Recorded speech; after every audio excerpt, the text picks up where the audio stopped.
घर के वृद्ध लोगों के जीवन का अनुभव हमारी कई बड़ी बड़ी समस्याओं को सुलझा सकता है। लेकिन एक लोक कथा के अनुसार पुराने एक राजा ऐसा था जो बूढ़े को पसंद नहीं करता था। उस राजा ने अपने मंत्री को आदेश दे दिया कि बूढ़े लोग हमारे किसी काम के नहीं हैं, हमेशा बीमार रहते हैं, कोई काम नहीं करते, इनकी वजह से राज्य का धन बर्बाद होता है, इसलिए राज्य के सभी बूढ़ों को मृत्यु दंड दे दो। राज्य के लोगों को जैसे ही ये आदेश मालूम हुआ, सभी बूढ़े राज्य छोड़कर दूसरी जगह चले गए। ये राज्य हिमालय के पास ही स्थित था। इसी राज्य में एक गरीब लड़का भी रहता था। वह अपने पिता से बहुत प्रेम करता था। उसके पास इतना धन भी नहीं था कि वह घर छोड़कर दूसरे राज्य जा सके, इसलिए उसने अपने पिता को घर में ही छिपा लिया। पिता पुत्र किसी तरह घर में रहकर समय निकालने लगे।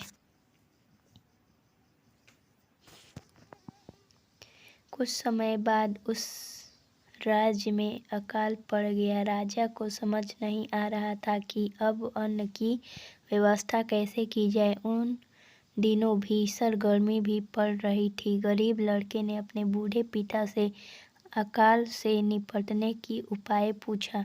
उसके पिता ने कहा कि राज्य से कुछ ही दूर ही हिमालय स्थित है। गर्मी में हिमालय की बर्फ पिघलने लगती है, वह पानी बन जाता है। वह पानी यहाँ आए इससे पहले तुम एक काम करो, राज्य के मार्ग पर दोनों तरफ हल चला दो। उस लड़के ने पिता की बात मानकर अपने साथियों को ये बात बताई, लेकिन किसी ने उसकी बात पर भरोसा नहीं किया। तब लड़के ने अकेले ही रास्ते पर दोनों तरफ हल चला दिया। कुछ ही दिनों के बाद गर्मी बढ़ने लगी। हिमालय का पानी राज्य के रास्ते पर आने लगा।